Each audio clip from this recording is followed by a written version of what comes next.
Bloomberg Audio Studios. Podcasts, radio, news.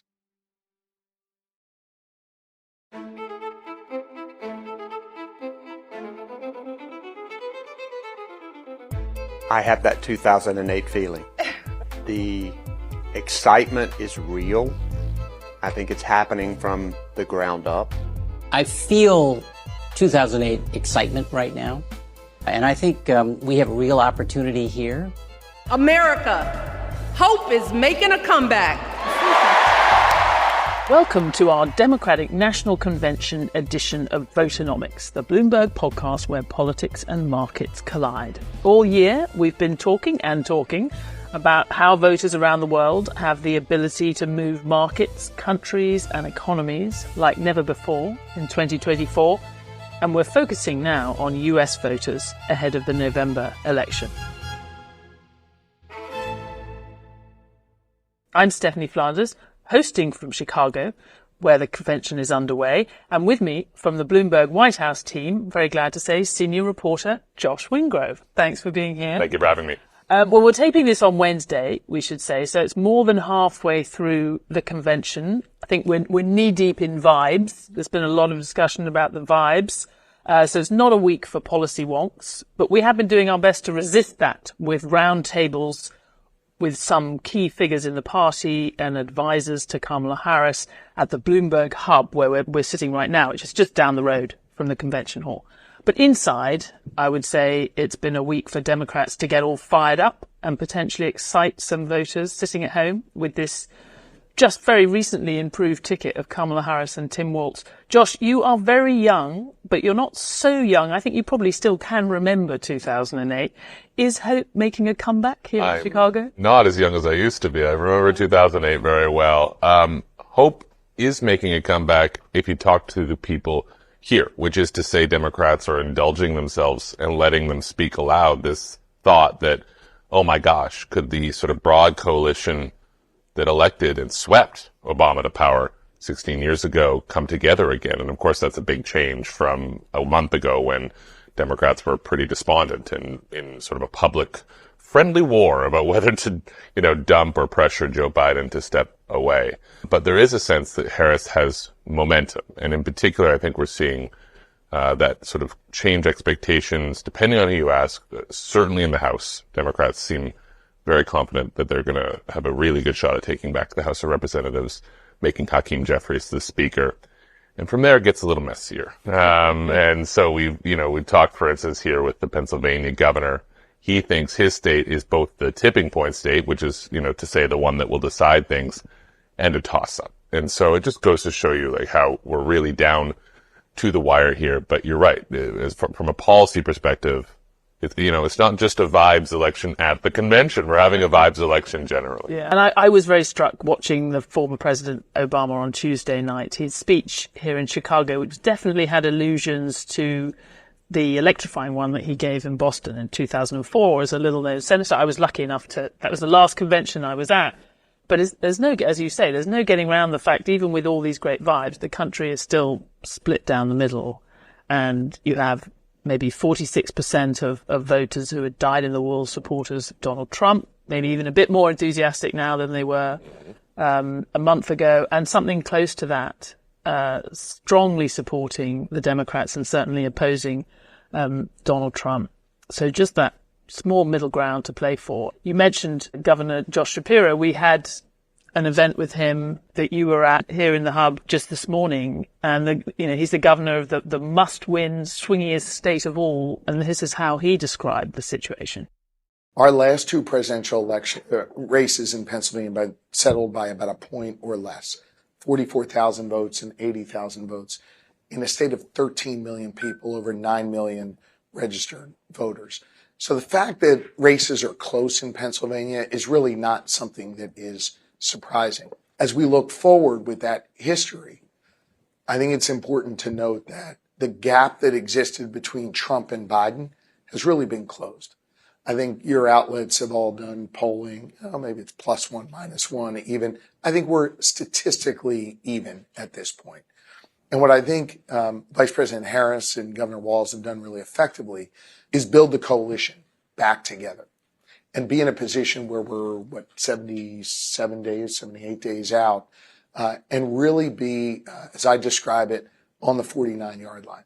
In Pennsylvania, you can pick up 48 or 49 yards. It's that last yard and a half to get on the other side of the field that is really, really tough. How do you do that? Obviously, we've got important urban centers in Philadelphia and Pittsburgh. The Philly suburbs are incredibly important. And as we proved in my election, and others have as well, these rural areas are areas where Democrats have to compete. We know in 2016 we didn't do as well as we needed to in those areas. I will tell you, I think those rural areas are fired up for Donald Trump. I don't think we should pretend that they're not. But what I have experienced in just the last, few weeks that Kamala Harris has been leading the ticket is when I'm in those communities, and I camp out there. I spent a lot of time there as governor.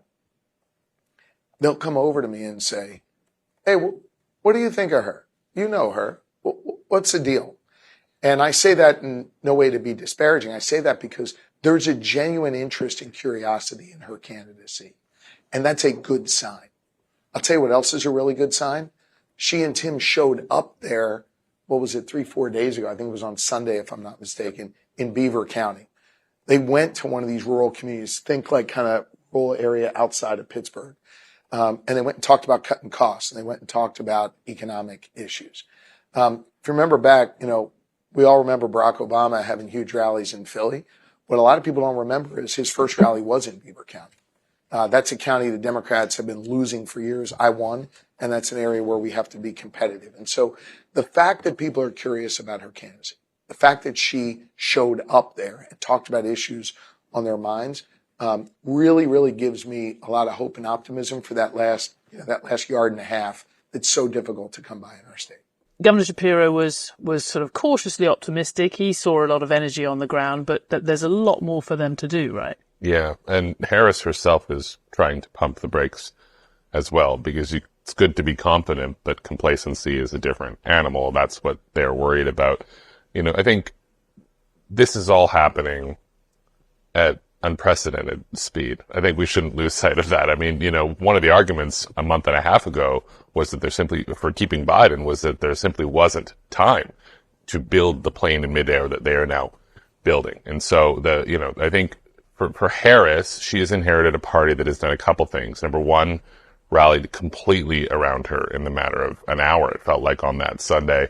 Another thing is that her position at the top of the ticket has also really taken a lot of states off board that were competitive now. So we're going to have a more focused election, whereas previously Trump was thinking he was going to break through in, Minnesota, Virginia, maybe New York, New Jersey, and what might be sort of a fantastical realm. I'm not sure we're going to see a lot of big rallies in New York. Rallies in New York. No, so we're snapping right back down to what it was, about 7 or 8 swing states. I think broadly, position for Harris now, the question is, how much meat do I want to put on this bone?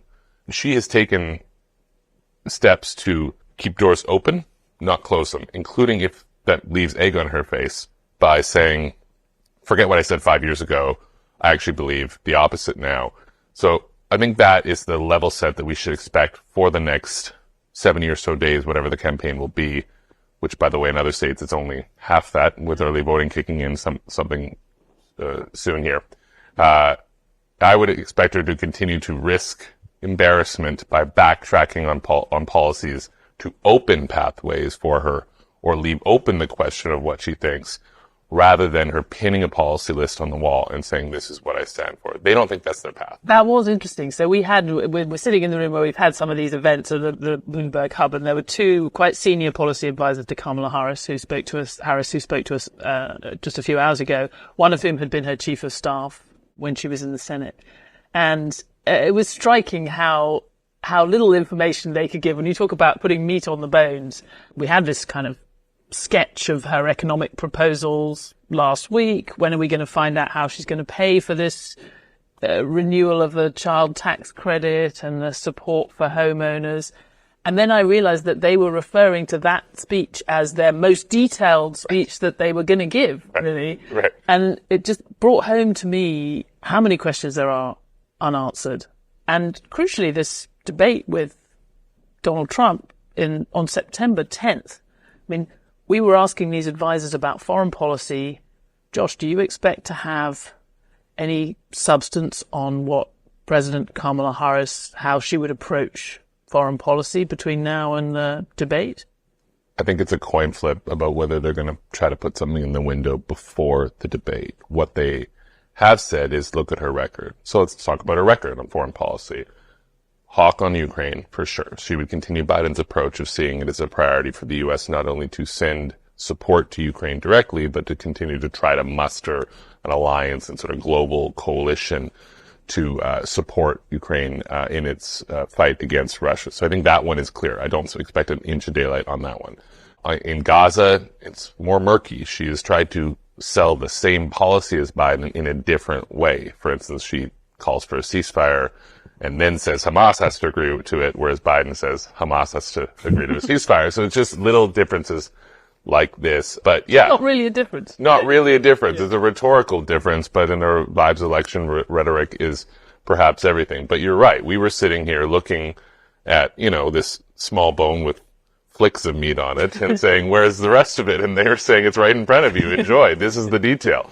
Just to go back to where we started, but you had raised a wild card in that conversation with the advisors, which I have to admit I had not been focusing so much on because it sounds so much wishful thinking. But, this possibility that the Democrats could win the Senate and House of Representatives as well as the presidency, is that really plausible? I mean, certainly the people who had talked me through some of these races earlier in the year, it just looked like a big ask, particularly when it's Senate, because there's every Senate seat being contested pretty much is Democratic. They can't afford to lose even one. Yeah, it's a bad map for them this year. They're going to lose West Virginia. They have 51 seats now.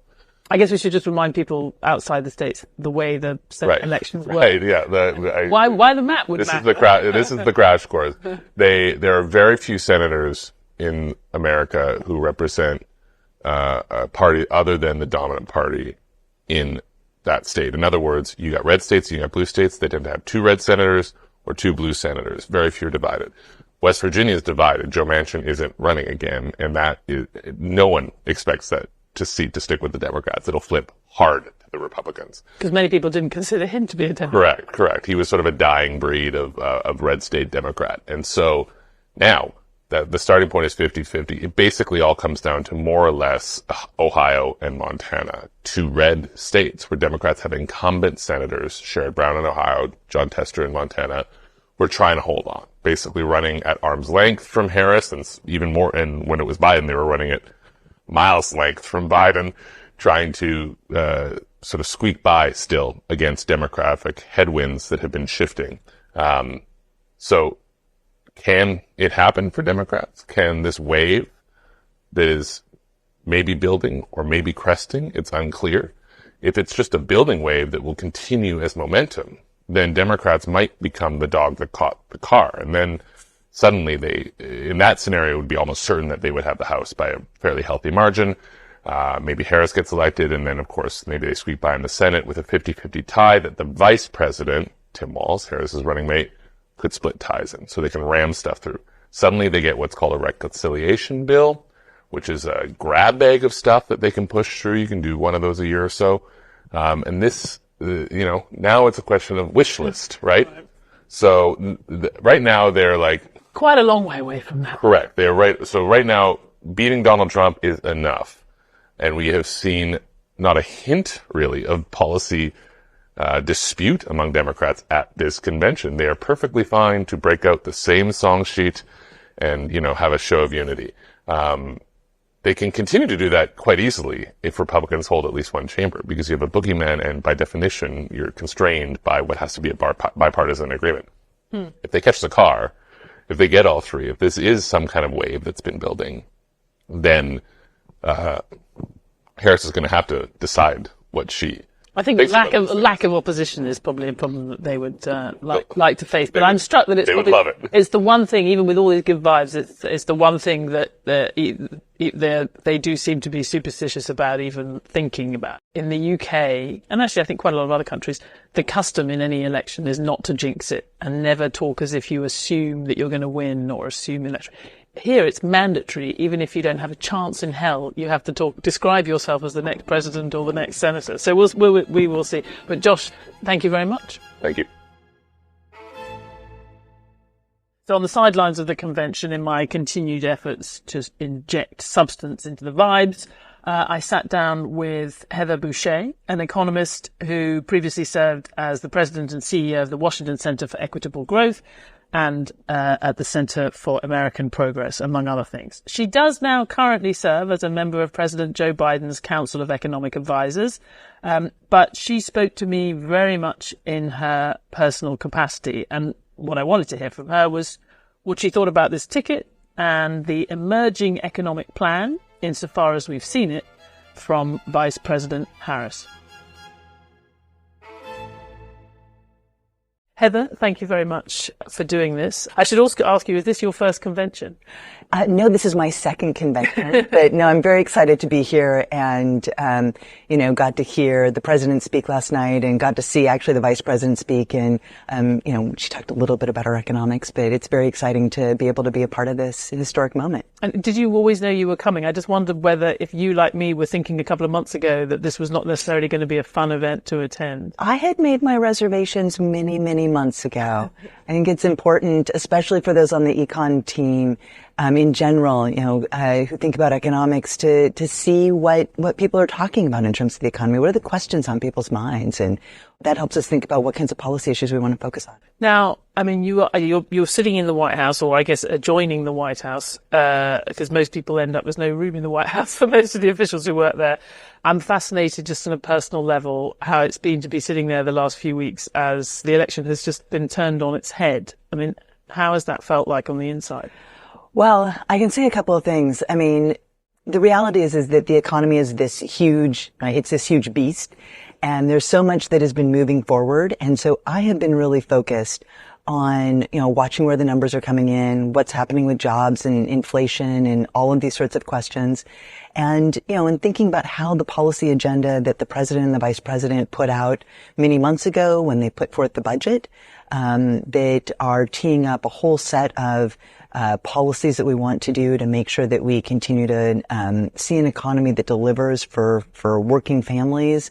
So those are some of the questions that continue to be important and front and center in my mind. Regardless of who's on the top of the ticket. All right. It sounds like I'm not going to be able to get you on, all the sort of personal misgivings or not of what's happened. But I mean, on that point, and you sounded a little bit like it even just then, one criticism that's been was leveled at the Biden-Harris campaign was that there was too much focus in those campaign speeches on the past achievements. And he almost seemed to be sometimes telling people they should feel better about the economy than they actually were. I mean, do you recognize that as a criticism?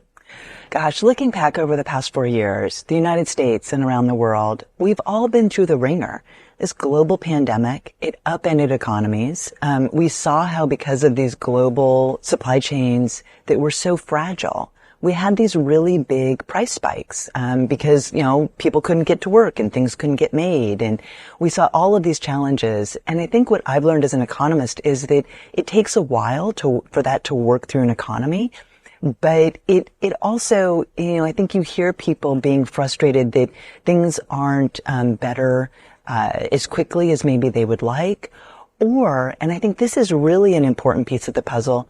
For a lot of people, the economy wasn't working before the pandemic. Here in the United States, we've had half century of rising economic inequality. Families were struggling with affording care and education and housing and all of these things pre-pandemic. And there was this moment during the pandemic where policymakers gave families a lot of support and a lot of people changed jobs and there was a lot of opportunity. We've actually seen 3 years now of historic new business startups. And yet, I think, now that much of that aid has started to, fade or has been pulled back, I think people are sort of like, well, wait a minute. How is this new economy going to work for me and my family?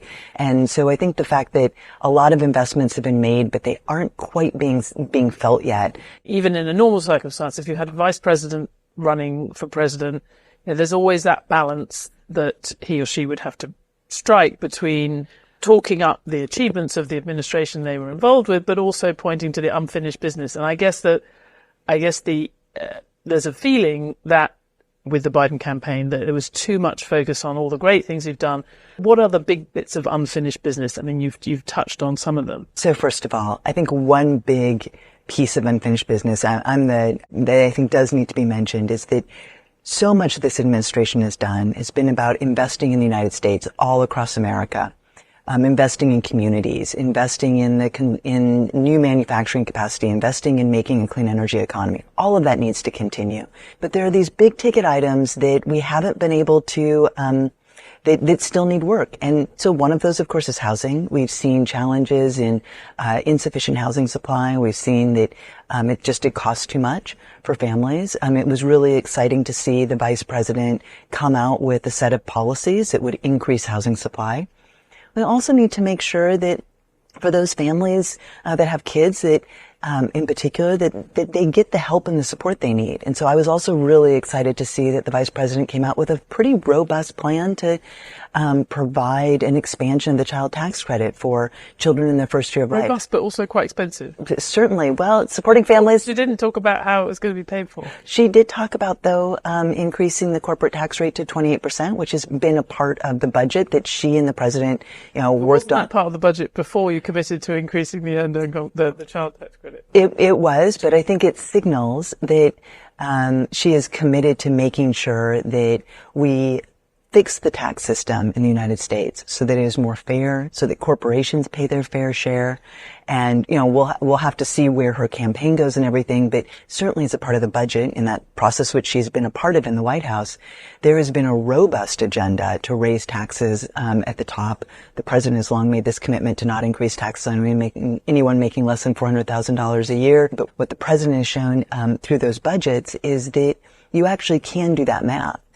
It is possible to have a robust tax agenda to be able to pay for things like making sure that families have that tax benefit. And of course, that's in contrast to the proposals that, Donald Trump has put forward, which are just, again and again, tax cuts for the very wealthiest, on the backs of the middle class that are not going to lead to the kinds of growth, or improvements in middle class well-being that, I think we will see under. One of his proposals, which was not so directly focused on the rich, and was many economists had just sort of greeted as being totally stupid, was about not taxing tips. And now Kamala Harris has also endorsed that proposal. So, that is one that surely as an economist you wouldn't necessarily think was a good idea. Well, certainly, the vice president's come out for it. The president has come out for it. I think that there has long been a challenge for low-wage workers in this country. And, certainly both the president and the vice president have been very clear that we need to raise the minimum wage. We need to make sure that those workers that, serve food for us in restaurants all across the country and, make sure that, So you're going to cut taxes just if it's called a tip, but not if it's called regular wages? This is part of a larger package to make sure that those workers are paid a fair day's pay. Another proposal that was in her speech in North Carolina recently, which was the sort of first hints at some of her economic proposals, was a push against price gouging, where she seemed to suggest, certainly in the speech, she talked about price controls in groceries and key goods. So again, that's something where economists, even people who've done relatively little economics, just doesn't sound like a good idea when something's in short supply to stop producers from raising the price. Yeah. So, I'll say a couple of things on this. First of all, I think what I heard her talking about in the speech and in the fact sheet and the stuff that she wrote about there is that, we know that prices are too high. We know that, we've seen over the past year, grocery prices have increased by just over 1.1%. That's down from increasing by 13%, back in 2022. So certainly there's been progress on that. But we have seen that groceries have not brought prices down. And I think what she has been focused on is that there are too many corporate actors that have been acting in bad faith. They haven't been passing on their lower prices on to consumers. And of course, it is the case that there are price gouging laws in states all across the country, including in Texas. And in fact, what she has proposed is similar to what Republicans in the Senate have proposed. Now, we know that in this economy, making sure that markets are competitive so that they can benefit consumers and workers and families and communities is a really important part of the economic agenda. Things have become far too economically concentrated, and it does mean that making sure that bad faith actors can't take advantage of the situation is a really important part of the policy agenda. I guess there just seems a bit of a disconnect because in a lot of the discussions, the sort of explanations we've had since, she talked in the speech about price control, she talked about groceries. It was in the context of talking about the kind of things you've just talked about, the big rise in grocery prices over the last few years. But then when her advisors have spoken about the details, she's suggested that it would really only be in very specific sort of natural disaster, hurricane in the local market, you stop the local grocery from gouging the people there. And but doing that, which arguably you could do anyway with the rules that are already in place, is very different from addressing the overall rise in grocery prices over the last couple of years. So it sort of feels like there's a disconnect between the rhetoric surrounding it and then when cornered, what the proposal actually is. Well, I think that we start from understanding that the pandemic was different, right? We know that led to a lot of supply side challenges. And we know that, and again, there are laws around the country on price gouging because at some points in time, there are challenges in these markets, in various kinds of markets. But it sounds like her proposal is focused on making sure that there aren't bad faith actors and that the federal government has the capacity to take steps. And again, this is consistent with proposals that Republicans in the Senate have also put forward. You look at some of these proposals, for example, on housing. Many people would applaud it. They talk about it being the YIMBY agenda, saying yes in my backyard, pushing through building of housing and increasing the supply as well as helping on the demands of helping people afford housing. It's a pretty activist agenda and it involves kind of going into local areas and pushing through development plans at the same time as you're putting quite a lot of money into people's pockets through the child tax credit. We don't know how it's going to be paid for. I mean, the criticism from the Republican side that this is a very progressive, quite interventionist, activist president, potentially, Kamala Harris. That's right, isn't it? Well, I wouldn't accept that criticism, right? Coming from the Republican side, look at the policy agenda that Donald Trump has put forward and you see him using the tools of government to benefit those at the top of the income distribution, to benefit the wealthy. Him using the power of government to put in place policies that will raise costs for consumers all across the country. So it's in whose interest are you using these tools and these levers? And, what I see the vice president putting together an agenda to do in a very robust way and consistent with the work that she's done over the past 4 years as vice president is to make sure that government is working to build the middle class, to make sure that prices are fair, to make sure that people have economic opportunities. So it's not a question of whether government is intervening. It's on whose behalf and in whose interest they're intervening. Finally, very briefly, you said it was your second convention. Apart from Kamala Harris's speech, which I guess everyone's supposed to say is the highlight at the end of the week, who are you looking forward to seeing? I mean, I will say I worked on Hillary Clinton's transition team, and so I got to see her speak last night, and it was really beautiful and amazing, and to see how far we've come since she ran for office, and to see how excited everybody is about what's to come was just it was really moving to hear her speak. An excited economist, Heather Boushey. Thank you very much. Thank you. Thanks for listening to this week's special Voternomics from Chicago. This episode was hosted by me, Stephanie Flanders. It was produced by Summer Sadi, with production support and sound design by Moses Andan. Brendan Francis Noonan is our executive producer, and Sage Bowman is head of podcast. And special thanks in this episode go to Josh Wingrove, Heather Boushey, Christy Calley, and all of Bloomberg's team here in Chicago. Please, if you like the show, go rate and review it.